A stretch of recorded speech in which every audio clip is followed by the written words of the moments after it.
ಇಂಥದ್ದೇ ಅವರದ್ದು ವೈಯಕ್ತಿಕವಾದ ಕೇಸುಗಳು ಎಂತದ ಅದು ಏನಿದ್ರು ಸಾಮಾಜಿಕ ಹೋರಾಟ ಹಿಂದೂ ಪರ ಸಂಘಟನೆಯಲ್ಲಿ ಹೋರಾಟ ಮಾಡಿದವರು ಮೊದಲಿಂದಲೂ ಅದೇ ಹೋರಾಟದ ಮನೋಭಾವ. ನೇರವಾದಿ, ಯಾರನ್ನು ಮುಲಾಜಿಗೆ ಒಬ್ಬರ ಬೆನ್ನಿಂದೆ ಹೋಗುವಂತ ಅಭ್ಯಾಸ ಇಲ್ಲ. ಬಿಜೆಪಿಯಲ್ಲಿ ಇದ್ದವರು, ಹಿಂದೂ ಜಾಗರಣ ವೇದಿಕೆಯಲ್ಲಿದ್ದವರು, ಹಿಂದೂ ಜಾಗರಣ ವೇದಿಕೆ ಸಂಚಾಲಕ ಆಗಿದ್ರು, ಹಲವಾರು ಹೋರಾಟಗಳನ್ನು ಸಂಘಟಿಸಿದವರು. ಬೆಳ್ತಂಗಡಿಯಲ್ಲಿ ಇವತ್ತು ಭಾರತೀಯ ಜನತಾ ಪಕ್ಷ ತಳಮಟ್ಟದಲ್ಲಿ ಇಷ್ಟು ಗಟ್ಟಿ ಇದೆ ಅಂತ ಹೇಳಿದ್ರೆ ಅದಕ್ಕೆ ಮೈಶೆಟ್ಟಿ ತಿಮ್ಮಾರೆಡ್ಡಿ ಅವರ ಕೊಡುಗೆ ಪಾತ್ರವು ಚಿಕ್ಕದೇನಲ್ಲ, ದೊಡ್ಡದೇ ಇದೆ.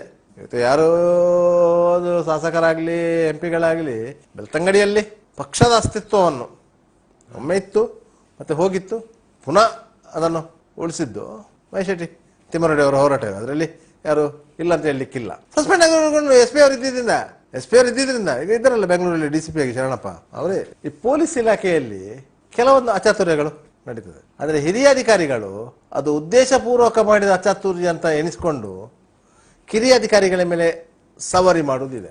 ಅದಕ್ಕೆ